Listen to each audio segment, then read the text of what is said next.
What's going on, everybody? Happy Halloween! Welcome to another edition of Mean Streets powered by FTN. I'm your host, Chris Meaney. Thanks as always for taking the time to hang out. If you're watching or listening on this Saturday, well, happy Halloween to you and to yours. Hopefully you guys did a much better job of dressing up than I did. I really dropped the ball there, didn't I? No fun me.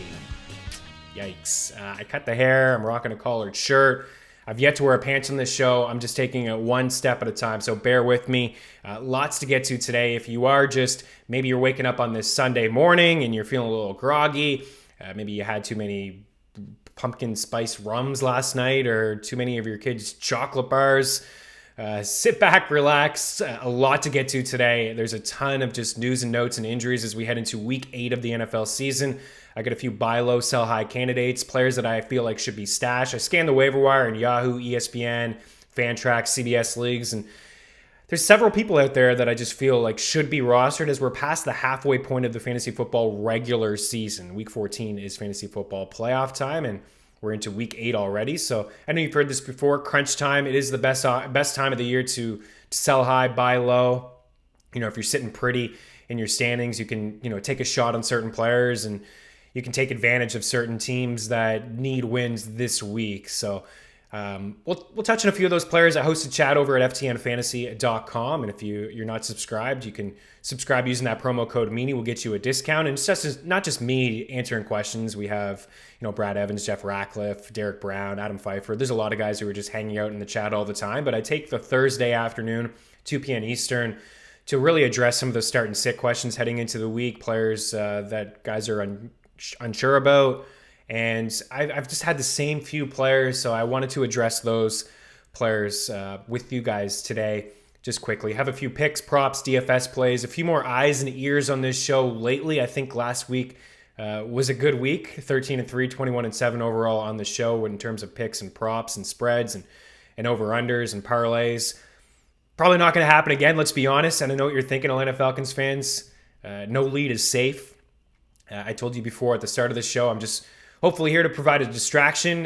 This is a multi-sport show for those that are just new to the show, and I will have some picks and some props and hopefully just provide a few winners for you, help pay the bills. Saw some screenshots last week. Couldn't be more happier to see that and to see that, FTN Nation having some success. So like I said, if you're new to the show, welcome. Thanks so much for taking the time to hang out. I appreciate you taking a shot on me here today. If you could rate, review, subscribe wherever it is that you are listening, Spotify, iTunes, iHeartRadio, Spreaker. If you're watching on our FTN YouTube page, awesome. That's what I'm here for. That's what I want. If you can subscribe, hit that like button, leave a comment in the section, maybe a player I didn't talk about that you really wanted me to get to and I couldn't, maybe a start and sit question. Feel free to leave a question there. I will address it. And if you're looking at a long-term player, what do I do with this guy or this player in a trade, leave it there and I can address it on this show on Monday if you want as well. So I will say, just to continue to rate, review, subscribe, as I mentioned. And if you haven't done this yet, send a screenshot over to MeanStreetsEP7 @gmail.com. I will be giving away a few things next week. A new sponsor on this show, going to be giving away a couple new toys that you may like. So I want you to be part of the draw. And everyone who's already done that, I appreciate it. I have your name on standby. You will be into the draw, so you don't need to do that again. So just screenshot showing me that you've subscribed. Give 5 stars, leave a comment. It'll help this show a lot. It'll help you get the show quicker, and it'll help FTN, wanting to keep me around potentially, right? So screenshot over to MeanStreetsEP7 @gmail.com. All right, with all that out of the way, this is episode 7. There's a lot of different athletes I could dedicate this episode to. A lot of just really good quarterbacks. John Elway, 2 Super Bowls, could play quarterback, can't draft him. Big Ben, current number 7 in the NFL, just doesn't seem like a great guy. No hard feelings, Steelers fan, so not going to dedicate that to him. Joe Theismann, could dedicate this episode to him. A lot of former Eagle quarterbacks, Randall Cunningham, Michael Vick, Jeff Garcia, recently in the news this past week, taking shots at Cam Newton, not for his poor play on the field, not for getting a negative fantasy point showing in week 7 of the football season, just for how he dressed. Just felt like he needed to give a low blow for how Cam dressed. Can't complete a pass because he was dressed differently. Give your head a shake, Jeff Garcia. I can't even believe he's an analyst. I can't even take that guy serious. I already spent way too much time on Jeff Garcia, but I just didn't like it. I thought it was a low blow. You dress how you want to dress, Cam, and anybody out there watching or listening. Cristiano Ronaldo, one of the best athletes, current athletes, and one of the better soccer players of all time. Respect a lot of what he does on the pitch and even some good things off the pitch, but won't be dedicating this episode to him. Ted Lindsay, Phil Esposito, Tim Horton, few hockey greats. Brady Tkachuk, current number 7. Not a lot of current number 7s in the NHL. I think TJ Brody with the Flames. Not sure what number he's going to rock with the Leafs. Paul Coffey. Little Paul Coffey story before we get into week 8 of the NFL here. I met Paul Coffey when I was a kid. I got his autograph. This isn't I got Paul Coffey's autograph. He's actually a little bit of a douche, not going to lie. There was a kid younger than me. This was back in the day. He was playing for the Hurricanes. And he had a Detroit Red Wings hat that he wanted to get signed. I think his dad may have had a Red Wings hat as well. And he said to the kid, no, Detroit. Won't sign Detroit. And he moved on. The kid just immediately started to tear up and cry. I was young at the age too. I'll never forget it. I felt so bad for him. And just Paul Coffey to say that. I don't care like how the relationship with the Red Wings ended. Bad blood there or not. To turn down a kid is just, it was disheartening, and it bothers me to this day, and especially now that I'm a little bit older and I see kids all the time at sporting events, and I've had the chance to meet Mike Trout a couple times, and just what he does with kids, and just it makes their day, and it made my day getting that autograph, and then it just everything after that I kind of felt just awful, and that he wouldn't sign that kid's Detroit hat. So we'll not dedicate this episode to you. Kyle Lowry for my Raptor fans out there. Jermaine O'Neal for my old school basketball fans out there. I have an Indiana Pacers Jermaine O'Neal jersey, number 7. Can't believe I ever bought that. But we'll dedicate this episode to Mickey Mantle, right? 20 All-Star appearances, 3 AL MVPs, a Triple Crown winner, 7-time World Series champ. And George Costanza wanted to name his kid after Mickey Mantle. 7. So we will dedicate this episode to Mr. Mickey Mantle. So I've wasted 7 minutes of your time. Hopefully you've screenshotted and sent that over to MeanStreetsEP7 over that span. And now let's get into the real stuff, okay? Let's start with the Week 8 news and notes. There's a lot to get to, so I'll roll through some of it here pretty quickly. Aaron Jones is out again. Jamaal Williams, dial him up. Let's just take a sneak peek over at my rankings, which you can get my rankings. Jeff Ratcliffe, Debro, Noonan. We have Brad Evans in there as well. Got to get that platinum package, people. Meaney is the discount. Where do I have Jamaal Williams? RB10. I got him as a low-end RB1. I think what we saw from him last week, we can get a similar usage. 24 opportunities, was among the leaders for Week 7. 19 carries, 77 yards, 1 touchdown, 5 targets, 4 grabs, 37 yards. A little bit more play maybe from A.J. Dillon. Played 14 snaps, had 5 carries. I think he should be rostered in deeper leagues. Of course, you own him in keeper leagues and dynasty leagues, I would hope. But, just looking over at our splits tools, and a lot of just fantastic tools over at FTN. But you see this split tool, and from 2018 to 2020, you see the games with Aaron Jones in the lineup, and you see the games without Aaron Jones, and you see the carries go from 6 to 14 per average, as you see there on the bottom. Rushing yards, 26 to 56. You see the yards per carry. You see the receiving yards, 15 to 25. You see the DraftKings points basically doubled. The FanDuel points doubled as well. And, the snap counts from 26 to 52. So this is going to be pretty much his backfield there. I think if you have Jamaal Williams, you can dial him up again. If you have Aaron Jones, I know it's a big bummer, but you don't want to rush him. You want to have Aaron Jones for the stretch run here of fantasy football playoff time.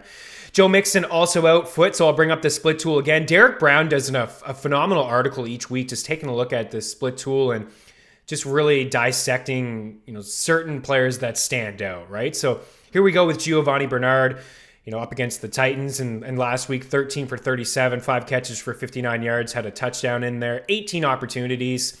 So lots of action, or 18 touches rather, lots of action from him. And you see, again, the splits without Joe Mixon over the last 3 years. A small sample size, but you see the rushing attempts, really 10 more with Joe Mixon out of the lineup. The rushing yards, 14 to 51. The receiving yards, 17 to 38. And that's where I see him being a big player this week against the Titans, because The Bengals are missing 3 pieces off their O-line. Left tackle Jonah Williams, center Trey Hopkins, and right tackle Bobby Hart. All going to be out. So that's going to be tough. I feel like Joe Burrow's going to, another game where he's going to drop back and throw the ball about 40 plus times. And Gio can get a few of those catches. So I'll give you another sneak peek because you're hanging out. You're taking the time to hang out with me today. I got Giovani Bernard as RB15 right behind Myles Gaskin, James Conner, Clyde Edwards-Helaire, Boston Scott, Jamaal Williams. I got him ahead of Darrell Henderson, Melvin Gordon, David Montgomery. I think that's a decent spot for him. Honestly, I don't love him. I'm not a huge fan of him in DFS, but, you have him. He's a nice replacement for Joe Mixon for sure. Again, a shout out to Derek Brown for those split tools. Check out all of Derek's work. He's phenomenal. Chris Carson, foot. Carlos Hyde, hamstring. Travis Homer, knee. All doubtful for this game. So DeeJay, Dallas. Let's head to the rankings one more time. I got him inside the top 30. I think Russ is just going to cook. He's going to throw the ball a lot. I think DeeJay Dallas could end up with 13, 14 touches easily if all those running backs are out. This is pretty much going to be his backfield. Penny is not ready to return yet. And I don't imagine any of these guys are going to play. So, DeeJay Dallas could get about 10 to 12 carries, maybe catch a few balls out of the backfield. He could be very interesting and sneaky in the DFS community here this weekend. I think, you dial him up, you play him, right? Because this is a high total game against San Fran. Probably going to be a lot of points scored. If he gets a red zone opportunity, maybe he gets one in there and he comes away, with a top 24 performance. So I will be updating my rankings on Sunday morning, but I think I'll have him right around the mid-20s if those Seattle backs are indeed ruled out. Miles Sanders out, so another week of Boston Scott. I have him as a low-end RB1. He had the 12 carries, 46 yards, then caught a few balls for another 46 yards. So this is just a great matchup. Philly heavily favored in getting healthy as they play the Dallas Cowboys on Sunday night. Jeff Wilson, ankle out. Tevin Coleman, knee questionable. They're hopeful that he can return. I think that this is going to be JaMycal Hasty's backfield, especially if there's no Coleman. If Coleman does play, how much usage is he going to get? A handful of touches. I will say that he knows the offense pretty well. For those who thought it was going to be a Hasty week last week, myself included, until Jeff Wilson was active, and then Wilson just really took over, and he was RB1 for the week. He knew the playbook, had been around Shanahan in this offense for a couple years. So Hasty, 2 straight weeks filling in for an injured back, 9 for 57 last week, 1 catch for 16. If Coleman doesn't play, I think you can really dial up Hasty. I'm not interested in Jerick McKinnon at all. I think maybe a couple catches in this game if Coleman doesn't play, but there's some reports he has tired legs. You saw very, very minimal usage out of him last week. And, Shanahan said after the game, thanks for telling us that, by the way, Shanahan, after the game, that he was just giving him a break. McKinnon had filled in for the first couple games with some injured players, and he'd been away from the game of football for a couple years with multiple knee injuries. So, again, tune in Sunday morning. If there's no Coleman, I'm going to really like Hasty. I'm starting him as I don't really have much of a choice, but as a top 30 running back, definitely in standard half-point settings, I like him a lot more over there, although I do think he can catch a few passes. Phillip Lindsay, concussion. Looks like he's going to be able to play this week. I thought, it's still going to be a Melvin Gordon revenge game, but I think, honestly, Lindsay has looked better than Melvin Gordon. So I like Lindsay. I think he's a decent flex play. Mark Ingram, ankle injury. He's doubtful. Gus Edwards and J.K. Dobbins. If I had to choose one, it's going to be J.K. Dobbins. I think there's a little bit more upside. He can catch some passes. I think Baltimore really shows their true cards when Gus Edmonds is on the field, that he's not really going to be a back that catches passes.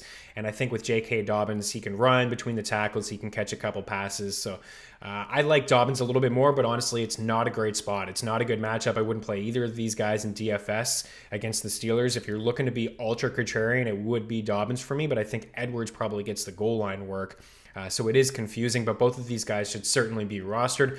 Devonta Freeman, I don't think he's going to play. Ankle injury questionable. Wayne Gallman, you could have picked him up off waivers. I thought last week against Philly, he looked fresher. He ran with a purpose, caught 5 passes. This is a very, very tough matchup against Tampa Bay. I think I have him ranked outside the top 30. Yeah, I do. Closer to mid-30s. I just don't like him this week. I'd play Hasty over him. I'd play DeeJay Dallas over him. I think you can do better. Frank Gore looking like he's not going to play JaMycal Perine. I would play JaMycal Perine over Gallman as well. Talked about Perine in episode 6, just a guy that I think should be stashed. I look at Bilal Powell in this Jets offense. Not this Jets offense, similar. They still stunk back in the day with Powell, but he was a decent flex guy, somebody who could catch 3 or 4 passes. I think, this game against the Chiefs, he may just get 3 or 4 catches. Dalvin Cook looks like he's going to return. You just dial him up with confidence. You play your studs. Michael Thomas, as we head over to the wide receivers. Geez, it took me a couple minutes just to get through all those running backs. Michael Thomas, not going to play again. Need ya, MT. Come on, bud. Hamstring, ankle injury. It's been a frustrating season for Michael Thomas and for the Saints, really, not having him in the lineup, and for Thomas owners. Marquez Callaway, who showed up last week, is out with an ankle injury, and still no Emmanuel Sanders. So Traquan Smith, I said this last week, don't love him. Ranked him in the mid-30s, just really out of respect. Don't like this matchup against the Bears. This is Drew Brees' first road game outdoors. And the splits are for real with Drew Brees. So I have some respect for the Bears defense. You could play him as a flex, but there's a lot more wide receivers that I like. A lot of wide receivers that I like more. That's a better sentence I could form. Scott Miller is one of them with Chris Godwin out. Remember when Chris Godwin missed a couple weeks ago? It was Tyler Johnson who had a decent game. Bradbury going to be on Evans, so that's why I like Miller. Miller's had a couple of blow-up games, and he's had a couple quiet games, but I like him this week against the Giants, and then maybe Tyler Johnson if you're in one of those deep leagues. Allen Robinson was looking doubtful, and now he's going to play, so that's great news for Allen Robinson owners. Phenomenal stuff there. You just play him. I know it's frustrating. The Bears can't do a lot. You just play him. Player stud. He's a low-end wide receiver 1, a high-end wide receiver 2. Jamison Crowder and Rashad Perriman. Looks like both of those guys are going to be out. Denzel Mims time. Talked about him, I think, the last couple episodes, especially episode number 6. I like him. I mean, he got the 4 balls last week. Tre'Davious White was on him in the second half, and it's just going to get a lot of work. He has to get a lot of targets, doesn't he? Because the Chiefs are 20-point favorites here. So if they're going to score some points, which they will, I'd be shocked if they didn't get to 30. Sam Darnold's going to have to throw, and he's back under center. So I like Denzel Mims. Julian Edelman, N'Keal Harry, both out. Jacoby Myers, I guess, if you're in a pinch. Julian Edelman was placed on IR. Bill Belichick says he expects him to return at some point this season. You just drop him, you cut him. N'Keal Harry, he's dealing with a concussion. You drop him, you cut him. Looking at our free tool over at ftndaily.com/air yards. You can check that out. This is over the last 3 weeks, rather. Jacoby Myers, 128 air yards, leads the team. It doesn't say much because Damiere Byrd is next with 101, but the ADOT is 21 for Myers. That's significant, really, in the whole grand scheme of things, looking at all ADOT leaders in the NFL. And then his target percentage over the last 3 weeks is 27%, and his team air yards, 68%. That is off the charts high, and I don't know if it's going to get lower because Cam doesn't have a lot of options to throw the ball to here, and he's going to be without his top corner in Stephon Gilmore, so the Bills are going to score points. It can't just run the ball with Damon Harris, and maybe there's a few checkdowns with James White and Rex Burkhead, but in all honesty, Jacoby Myers could come away with double-digit targets in this game. I may consider him in DFS. He's pretty cheap. You could be in a tough spot at wide receiver this week. So Jacoby Myers is pretty interesting. I'd at least pick him up and stash him. You don't have to start him. Deebo Samuel, hamstring, he is out. Fire up Brandon Ayuk in a good spot. Tim Patrick, dealing with a hamstring injury, is doubtful. KJ Hamler in deeper formats. I've went down this road before and have been disappointed. Jerry Jeudy's going to get a lot of attention, but with no Patrick, maybe a few more catches for KJ Hamler. Sammy Watkins, hamstring out. Devontae Parker, groin in. Jalen Reagor, talked about him for a couple episodes now. He is in.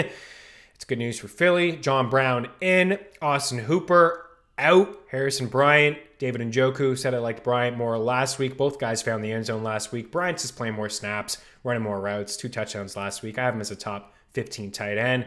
Tyler Higbee, hand questionable. I would just be, I don't know. I don't have any Higbee, so I can't really speak for anybody, but I think I'd maybe just move on if he didn't play this week. Just have Gerald Everett on standby. If Higbee doesn't play, you can plug in Everett. I like Bryant more than Higbee, even if Higbee does play, but you got to look like Hooper is going to come back eventually. So it's probably just a short-term ad for Bryant. Right, Hooper is going to be the number 1 tight end there, even though they do run a lot of 12 and use a lot of tight ends and run the football there. But you may just have to find another option. Higbee looking like a bust. Dallas Goedert is going to return for the Philadelphia Eagles, so that's the end of Richard Rodgers. If Higbee doesn't play and you can't get I still think Rodgers is probably a low-end tight end too, so a top 20 tight end. I'm not sure if Goddard is going to be on a pitch count, but I have him ranked as a top 7 tight end this week. So I'm playing him with confidence. Basically playing him over, obviously, all the studs. Take another peek here at my tight end rankings. I think I have him just ahead of Hawkinson. I'm fine with you playing Hawkinson if you want to play Hawkinson. Obviously, not as much risk. There was a question, which I'll get to later. I can just touch on it now. Is Goddard or Fan? I'm going to play Goddard. And I would play Jonnu Smith and then Gronk over him. And then, of course, all the studs, Kittle, Kelsey, Waller, and Andrews. So that's good news. Been talking about Goddard as a stash. Still widely available in leagues. Pick him up. Rock him. Got the bye next week. Eagles got a great schedule after that.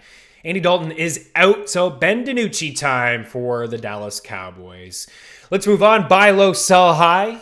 As I said, I host this chat, FTN Fantasy, on Thursday, 2 p.m. Eastern. Just been getting a lot of the same questions here, so I want to bring up these players. Ezekiel Elliott, Josh Jacobs, Chase Edmonds, Leonard Fournette, and DeeJay Chark. So obviously you're not dropping, at least the first 4, you're not dropping, right? You're not going to drop Zeke. But what I've seen from several analysts that I respect over the past couple weeks, because I keep an eye on everything in the fantasy community, of course. And I've gotten a lot of questions. What do I do with Zeke? Do I trade Zeke? What could I possibly get for Zeke in Dynasty? I'm seeing a lot of people say sell, sell, sell, sell, sell. I disagree. I think that this is a bad time to sell Ezekiel Elliott. I think that his value, his stock is at an all-time low. And unless you're getting a stud in return, which you're probably not, maybe you can package Zeke and somebody for CMC or Michael Thomas. I doubt it, but maybe it's something that you could potentially do.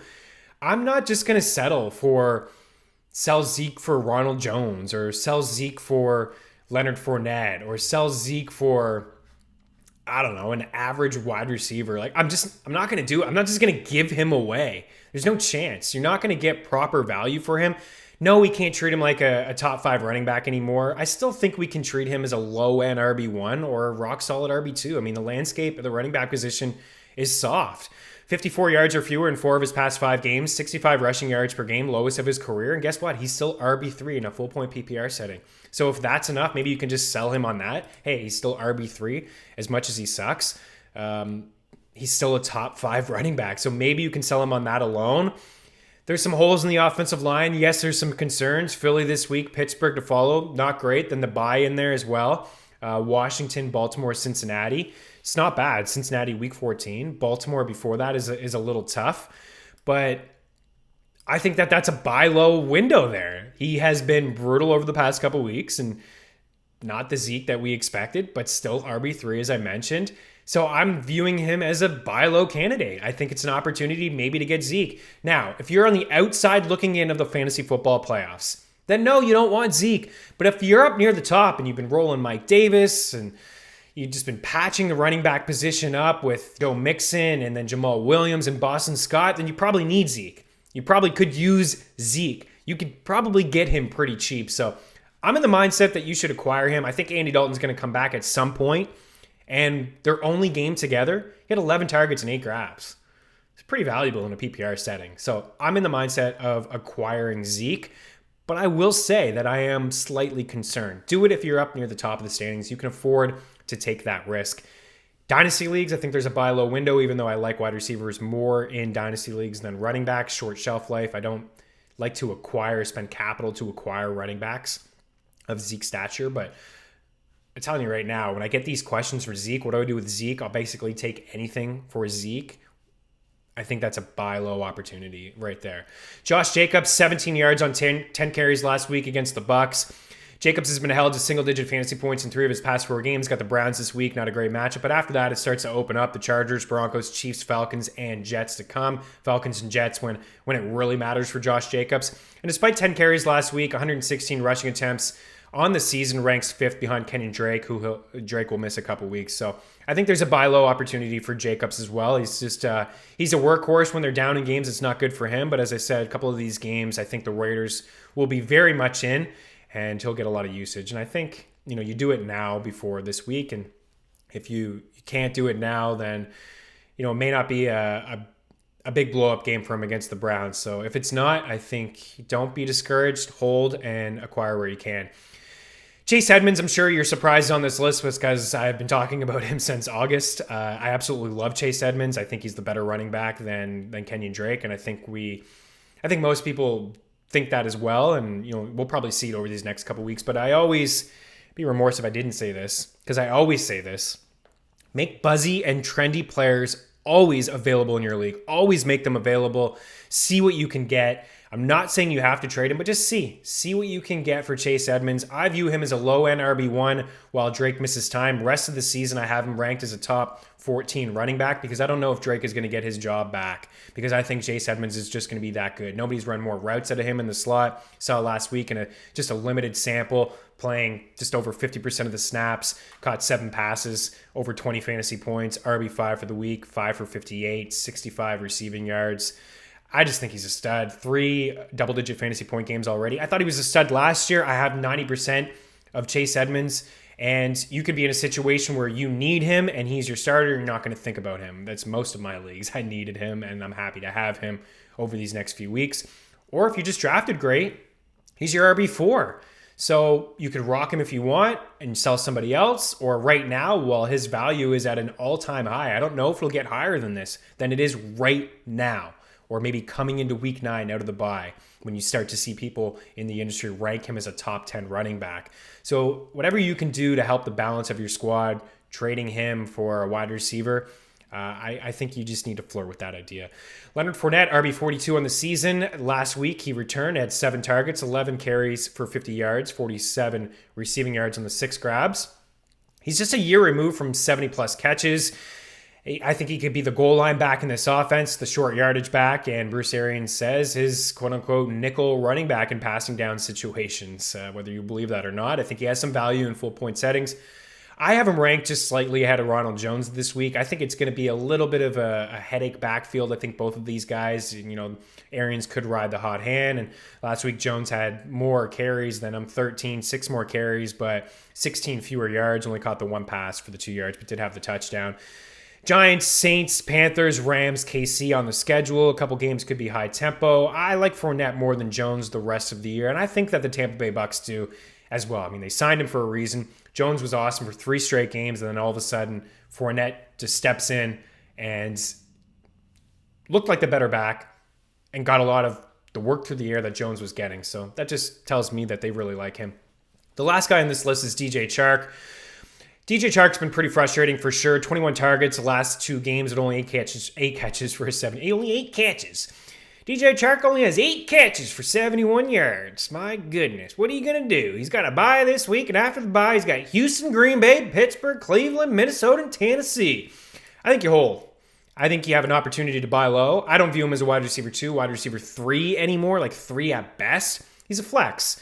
I like the schedule coming up after the bye. Like I said, Houston, Green Bay, those are Pittsburgh. You can throw Cleveland, Minnesota, Tennessee. Like, that's honestly as good as it gets. You can throw on all of those teams. Those are prime matchups for wide receivers. We could get the switch at quarterback. Gardner Minshew dealing with a thumb injury. 6.9 passing yards per attempt is near the bottom of the NFL. 65 completion percentage. He's top 5 in passing yards. The Jags are going to have to pass to catch up to teams because they're just going to give up a lot of points. So I think you look at your schedule, weeks to come, where do you need a bye week replacement? I think, you would have a hard time picking up guys off the waiver wire that would get this kind of volume that DeeJay Chark would get. So if you have a banged up squad, you're looking ahead at week 12, week 13, who are you going to plug in there? You have Mike Evans, Chris Godwin, you got the Bucks on bye, Carolina's on bye, DJ Moore. Where was DJ Moore, by the way, on Thursday night? Finally, Teddy Bridgewater found him in the 4th quarter, a little bit too late. But just some of those guys, Robbie Anderson, you just need to look ahead. At this time of the year, you really need to look ahead, plan out your bye weeks, where you need a guy. So if you view him as a flex, wide receiver 4, then I think you can get him for cheap. I think he could be had. And who knows, if the quarterback switch does happen, I don't think it can get any worse. I still think he's going to get a ton of volume. So quickly, before we get into some picks, some props, some DFS plays, these are a few guys that I've noticed are owned in fewer than 50% of leagues. We got Zach Moss there, RB63. We have Jalen Reagor, wide receiver 127. Henry Ruggs, wide receiver 90. Preston Williams, wide receiver 60. And then Denzel Mims, wide receiver 46, owned in 6% of Yahoo leagues. I think I may have spent way too much money on him in one of my leagues. I don't know. I like him, and I guess other people are snoozing. Nonetheless, I got him. It is what it is. Let's start with Moss. Last week, started to get some play in the second half against the Jets. 7 for 47, caught 3 passes for 25 yards. A lot more run in the second half, as I mentioned, 45% of the snaps. Singletary, 55% of the snaps, 8 for 29, caught 2 passes for 18 yards. Earlier in the season, Moss was getting some red zone opportunities, caught a pass, red zone touchdown that he had. I think he's a true first down, second down back, going to get the early down work, goal line guy. I don't view Singletary as that type of back, and I know Josh Allen likes to run, call his own number, especially inside the red zone, throwing more than ever inside the red zone. But I think, Buffalo is one of those teams that may lean on the run as we get into the November, December months and a little bit chillier and colder, and just lean on the run game and start to see some sloppy weather in Buffalo. That's not really the reason I like Moss. I just think it's part of the reason I like him. I just think he's a good back. I liked him more than Singletary heading into this season. I've been wrong so far, but he also hasn't been healthy. So I think he's going to I think it's going to be this week, honestly. I think the Bills, this is a statement game. I think they crush the Pats, and they lean on Zach Moss here in this matchup. Jalen Reagor, got to get him right now, immediately. Been talking about him for a couple weeks. Dallas this week, then the bye. Giants, Cleveland, Seattle, Green Bay, New Orleans, Arizona, and Dallas. That's awesome match. Those are awesome matchups. Green Bay and New Orleans may not seem like it, but those teams are going to score points. It's going to be a shootout. 96 yards in his first 2 games, 5 grabs on 8 targets. Had the 55-yard reception in week 1, which is Carson Wentz's longest reception in over 2 years. So it just goes to show they've been just dying for a deep threat in this offense. Wentz leads the NFL in air yards. He's top 4 in average depth of target. All of that benefits a guy like Jalen Reagor. Henry Ruggs, another rookie who's been pretty much disappointing this season, only has 8 catches for 212 yards. He leads all Vegas wideouts in air yards with 280. His ADOT is 20, so significant there. Has a team high 31.75% of his team's air yards, despite missing time with an injury. We'll touch on him in a little bit more because I like him this week, but after Cleveland, got the Chargers, Broncos, KC, Atlanta, and the Jets. Really looking at that KC matchup. Vegas already beat them once this year. They already proved they can score points on them. And then Atlanta and the Jets, it's unbelievable. Running a lot of routes out of the slot, but also a deep threat guy there. Henry Ruggs could be had in the fantasy community and probably maybe even available. Wouldn't go as far as grabbing him in 8 or 10 team leagues, but 12 team leagues for sure. I think you can start him this week. And then we have Preston Williams, wide receiver 60. I've been down this road before. If you've been watching, don't need to spend too much time on Preston Williams. We have Tua's debut this week against a very tough Rams defense. I don't know how much success he'll have, but if he does decide to really pepper Preston Williams, it'll be too late to get Preston Williams. You'll have to spend a bunch of your fab or spend that top waiver wire claim on him. Just get him now before it's too late. I believe Miami is going to run their offense very similar to maybe install a few plays that, Tua had in Alabama, whether that's some RPOs, run pass options, quick timing routes with Devontae Parker, or just vertical shots down the field with Preston Williams. Williams could be Tua's guy. It easily could be Tua's guy. I liked Williams coming into this season. Last year, I played half the year, and by the time he went down to week 9, he'd led all rookies in targets and yards. He'd led Miami in red zone opportunities. He's got touchdowns in back-to-back games, 3 of the last 4. You just look overall at some of his numbers.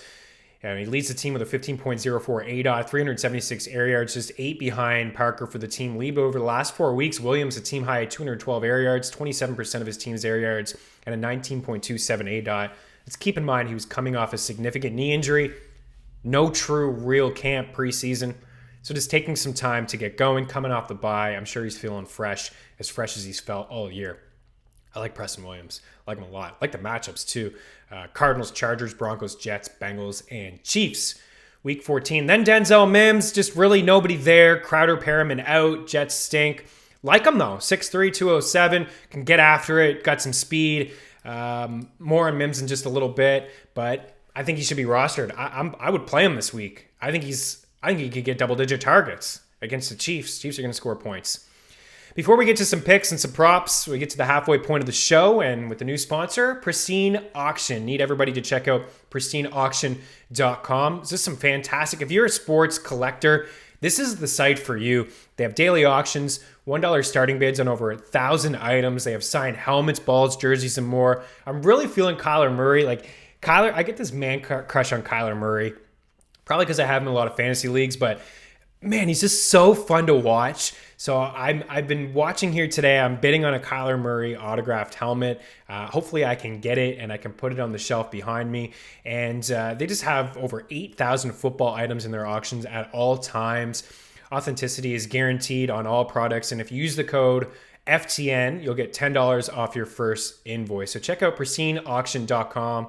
And what I'll do on this show over the next couple episodes is I'll bid on something myself and I'll give it away to one of you guys. So I need you guys to just rate, review, subscribe, continue to do that. Show me that you've done that. Send that over to MeanStreetsEP7 @gmail.com. Let's get those subscriptions up and then I'll be able to give away something. And I'll do that I'll do that a couple of times here. We still have a few weeks left in the season. So I will do that. And it's not just football, but there's a ton of just amazing football stuff over there. So shout out Pristine Auction. Use that promo code FTN. All right, let's get to some picks, some props. As I said, it was a solid week last week. As you see there, 22-7 overall, up 18 units. I'm up nearly 30 units overall over at ftnbets.com. You can use the promo code Meaney to get all of my picks, all of my props. 1-for-1 heading into the week. I was on the DJ Moore over, if you didn't hear it in the tone of my voice, from not getting that over, but I had the Julio Jones over 5.5 catches. I'm pretty sure we had that in the first quarter, just maybe on the first drive. That prop was just too low. So this is what I'm thinking here this week. Let's start with the props. And I got Le'Veon Bell there, over 35 rushing yards, and anytime touchdown is plus 120 over at FanDuel. I saw it at 33. This one could push up to maybe 40, 45 in some spots. Use our prop shop and you can get the best odds possible at all the sports books over at ftnbets.com. So yeah, it has a little bit to do with revenge, but honestly, not that much because Casey's 20-point favorites here. I thought Bell, I'm hearing a lot of people say he only had 33% of the snaps. It's pretty good. 33% of the snaps in his first game with the team, with no practice really, is pretty darn good, in my opinion. They're 20-point favorites. They were playing some backups last week. They may play some backups this week if they get up big. I think Bell gets 35 rushing yards. He had a ton of rushing attempts with the Jets, and he never once eclipsed the 16-yard mark in one of those runs. He did it in one run with the Chiefs. Not going to see those stack boxes like he saw with the Jets. They can push the ball down the field. Teams are dropping back in coverage and just telling Andy Reid and company, like, listen, we don't want Mahomes to throw the ball. And Andy Reid saying, fine, we'll just run the football then with some of these guys. So I think he gets to that total. I would go as high as 40. I think he gets 40. I think he finds the end zone. I think that if they're down there near the end, I think Andy Reid just says, hey, listen, we'll let you find the end zone here. So I'm a sucker for that bet. I usually don't come in here with touchdown calls. My record overall, 22-7. I think I've been wrong on 2 touchdown calls already, so you can fade that one if you want. This is not my favorite prop on the board, these two, but I just have a hunch. I think that Bell has a decent day. Still have Clyde Edwards-Helaire ranked as a top 12 running back, but I think Bell does enough to get that yardage and then to find the end zone. Bringing up the prop board again here, we got A.J. Brown over 65.5 receiving yards, minus 111 over at DraftKings. I think this game flirts with 60 points. I don't think it really needs all that much explaining, but Brown has played 3 games since returning from injury, and he has 4 touchdowns and over 60 fantasy points, at least 5 catches and 58 yards in each of those games. It really only needs one. He only needs one catch, take it to the house. He's a big yak guy. Average depth of target is significant with him. So I like A.J. Brown. I think that, like I said, there's just going to be a lot of points scored in this game and not really sold on this Bengals defense, to say the least. So moving over to the next prop, we got Darren Waller over 56.5 receiving yards. I was going to come in here with the Henry Ruggs one. That one's at 33.5, but it looks like there's going to be a lot of wind in this game. Looks like there's going to be a lot of wind across the board, actually. Saints, Bears, 23-mile-per-hour winds. Titans, Cincinnati, 19.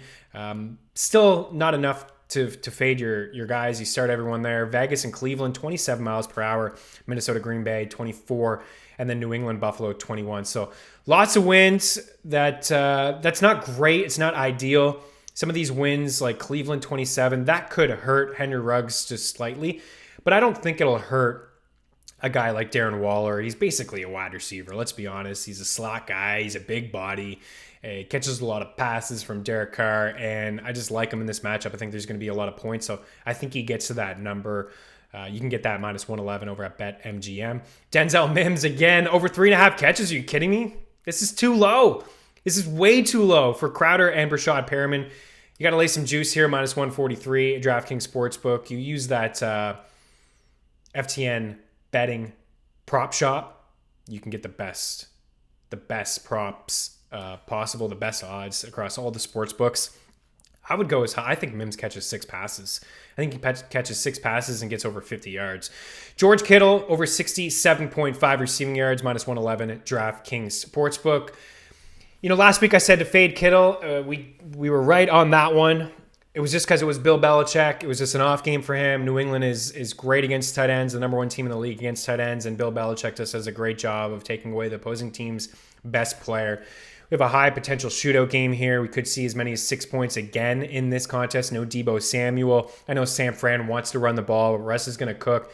Going to have to force Shanahan to open up the playbook just a little bit. I think Kittle has himself a big game. So we'll bring up the picks board before we get to some DFS plays.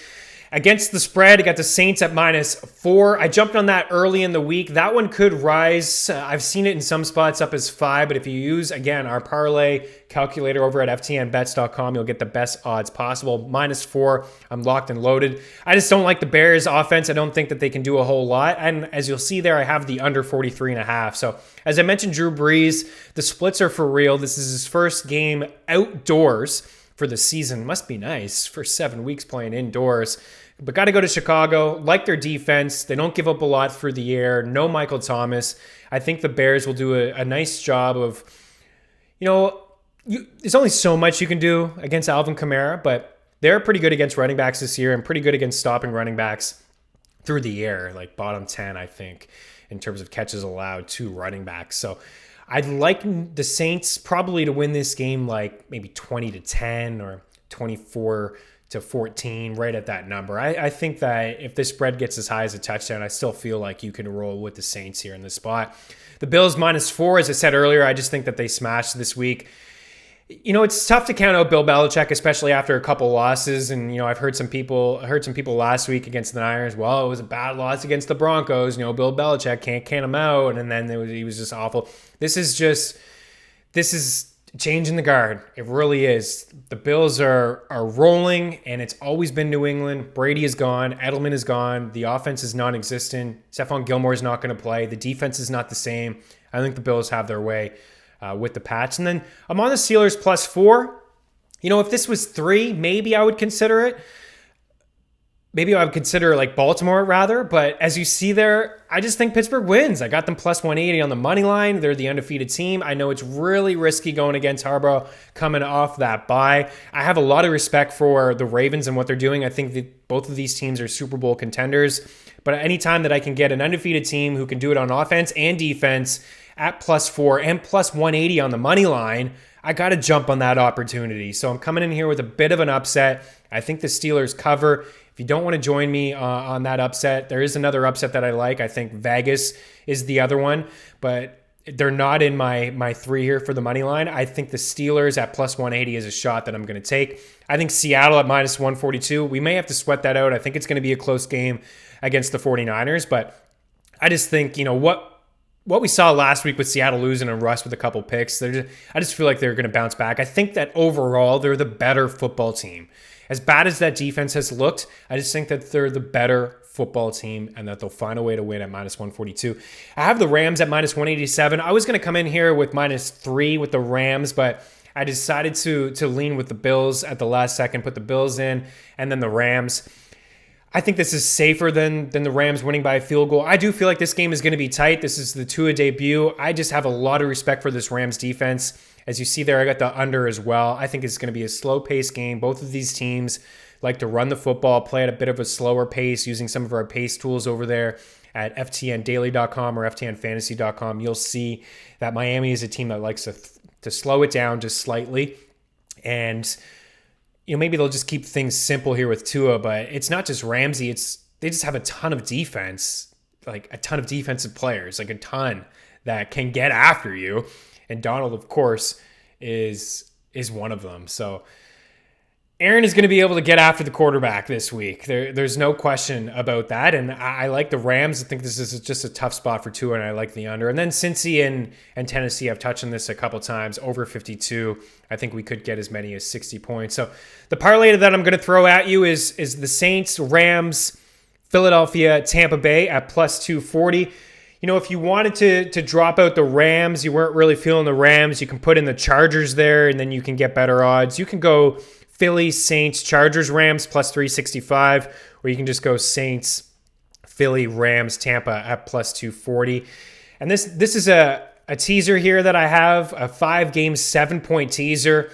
You can get it at plus 325. So the Rams plus 3.5, just don't lose by more than a field goal. The Bills plus 3. If they just keep that game tight, maybe the Pats win by 1 or 2, we'll be all right. KC minus 13, bringing it down a little bit. That spread at 20, it's significant, and it's just a little bit too high for me to grab. There's always that threat of the back door. I just don't like it. So I think that the Chiefs win this by a couple touchdowns. Then the Saints by plus 2. Like if the Bears win, they're winning by a point. Like it's just a lucky game. And then the Steelers plus 11. I think that one's a pretty good one. Even if the Ravens roll, I don't know if they roll by more than 10 points. So that's the picks. Those are the props.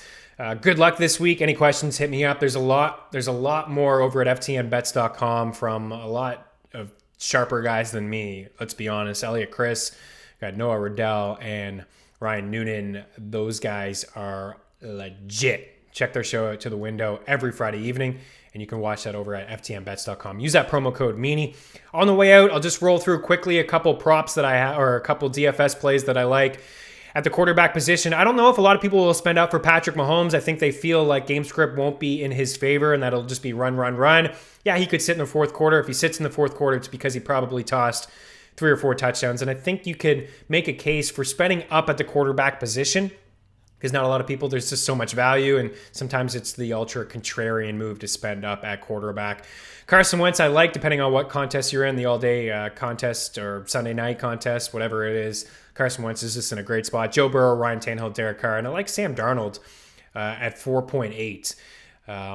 That's not bad. I know it's Sam Darnold, but you can get him and Mims for like $8K, and then you can do wonders with your lineup. So if you're a guy or a girl that likes to play multiple lineups, I think you just try that out. You just flirt with that opportunity and just see what you could get, right?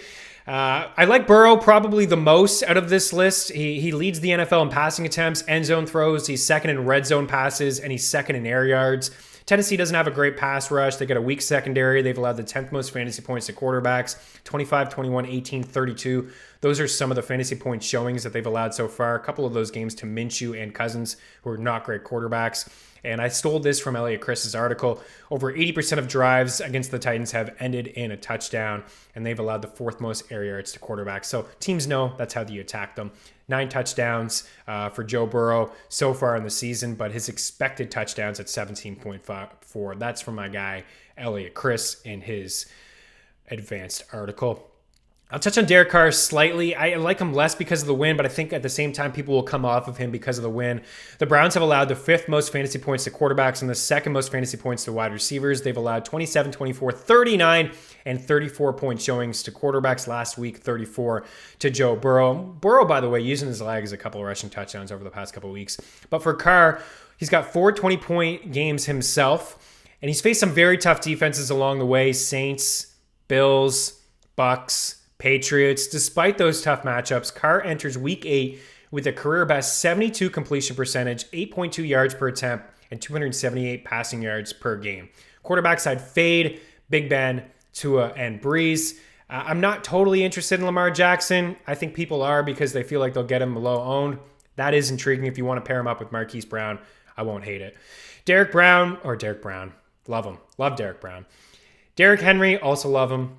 Kareem Hunt, Jonathan Taylor, Jamaal Williams. Obviously, I like Henry. I'm not breaking any news here. I think Henry's in a smash spot against the Bengals. You saw what Hunt was able to do against the Bengals last week. And for Hunt, going to be pretty chalky. I think if you're a cash game player, you can roll with Henry and Hunt or Taylor and just move on, or Williams. Those are the 4 backs I really like. But for Hunt, averaging 21 opportunities over the 3 games without Nick Chubb, 18 carries, 21 touches, 102 yards last week against the Bungles. This matchup against the Raiders is as good as it gets. Vegas ranks 31st in rush DVOA defense. They've allowed the second most fantasy points to backs. I think the fantasy community is out on Taylor. I feel like they like him, but it's really the Colts. They're not giving him a ton of opportunities. At least 12 carries and 57 rushing yards in 5 straight games and 6 catches on 7 targets in his last 2. I mean, that's okay. It's decent. We just haven't seen that blow up, that smash game yet. It's just been one game where he's done that, but I think it was week 2. Detroit, bottom 10 in rush DVOA defense. Alliance have allowed the 5th most fantasy points to backs, 131 rushing yards per game, the 7th most in all of football. We just need 15, 17 carries. I think, off the bye, they'll turn over and Taylor will be a guy that touches the rock, I think 15 to 17 times in this game. And I don't know if he's going to get, it's a great spot, but I don't know if he's going to be highly owned. I feel like his ownership is going to be lower than what it probably should. I'm fading Connor. I'm fading Jacobs. I'm fading Gio. I'm fading McKinnon. Believe it or not, I'm fading Alvin Kamara. I think it's easier to do on FanDuel, tougher to do on DraftKings with no Michael Thomas. He can catch 7 or 8 passes, but I just think it's going to be a low-scoring game. I don't see a lot of offense there.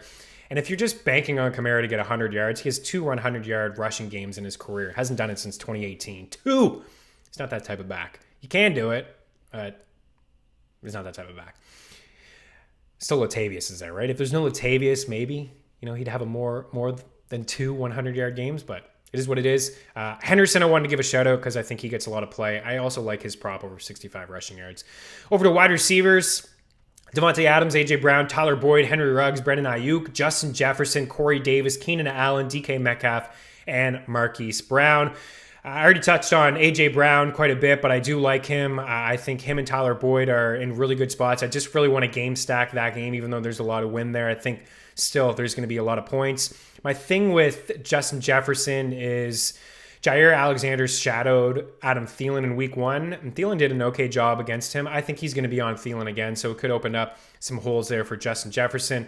Devontae Adams, I don't really like to spend all the way up at wide receiver, especially at his price, but I don't know how the Vikings are going to stop him.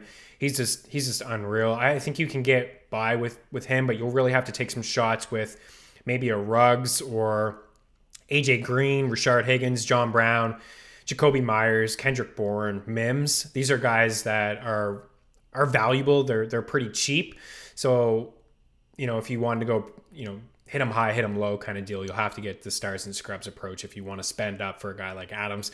I don't hate it. I won't completely fade him, but I won't have full exposure to him as well. Over to tight end, Kittle, I already touched on him. I think, top 10 in target share, no Debo. Really like Waller. I think if you're spending up, it's Kittle or Waller. I think you fade Kelsey. Waller leads all tight ends with a 27.5 target share. I feel like one of the most safest tight ends at the position to spend up for. 56 targets, 40 grabs, tied for first at the tight end position. And I love the matchup against the Browns. Not in on Andrews, not in on Hawkinson. You want to do that one lineup with Mahomes. You can go Mahomes and Kelsey and Tyreek Hill. I believe it or not, even though it's up against the Jets, I feel like that'll be a low-owned stack. Defenses, KC, Buffalo, Chargers, and the Saints. And a couple questions here on the way out that I received on the YouTube page and on Twitter. We got one, should I start Rager over Claypool? I'm not there yet, but it's close. It's close to me. But I feel like Claypool...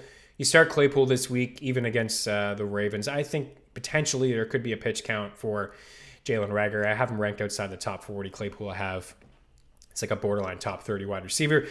How many yards for T.Y. Hilton this week? Asking for a friend. Somebody says under 40 on 3 touches. My goodness, I have to play T.Y. Hilton in one of my leagues this week.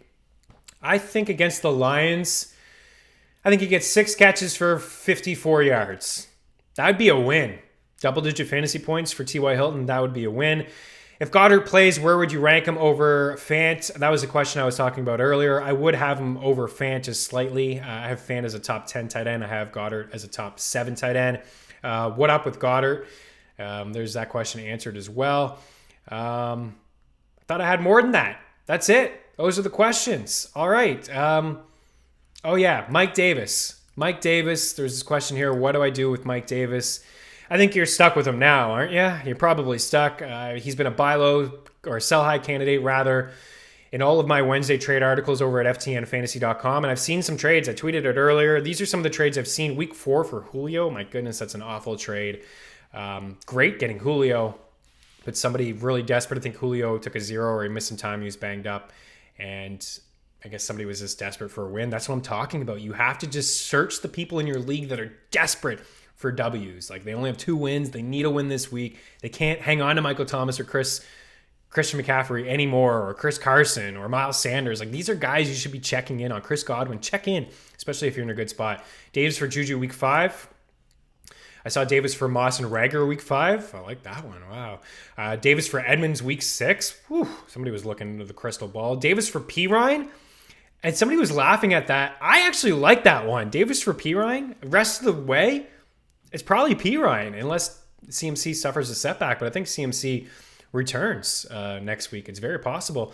A couple other trades I saw. Got 2 2022 thirds and a 2022 second in Dynasty for him a couple weeks ago. Okay, just stockpiling. I like that. It's pretty good. One guy says he kept Davis, traded Zeke and Golladay for CMC. It's not bad. It's okay. Traded Davis and a 4th rounder next year for Todd Gurley and an 8th. It's not bad. I mean, Gurley gives you a better chance to win now, but you got rid of that 4th. Don't love that one. Got Deontay Johnson for him. Unbelievable. It's crazy. It's crazy. That's why you just need to always see what you can get. You just never know, right? Like Julio, Deontay Johnson. Wow. I would trade him for a DJ Chark. You know, what could you get? Yeah, you just need to first look at teams that are on bye or look at guys that are banged up. You probably can't get a Chris Godwin for him, but maybe you could get Godwin if you go Davis and somebody else, right? Davis and Juju for Godwin. I'd do that. I'd do something like that. That's going to do it. It's going to wrap up episode 7 of Mean Streets. I appreciate everyone for hanging out this long. One more time, rate, review, subscribe. Subscribe to our FTN YouTube page. Smash that like button. Leave a comment, a question. Take a shot at me, Mr. Jeff Garcia. Whatever it is that you want. And I'll get back to you. So good luck week 8. Any questions, you can always hit me up at Chris Meaney. And as well as you're rating and reviewing and subscribing, check out pristineauction.com. Lots of cool stuff to be had over there. Good luck in week 8. Hopefully all the winners are yours. We'll talk to you guys on Monday. Cheers.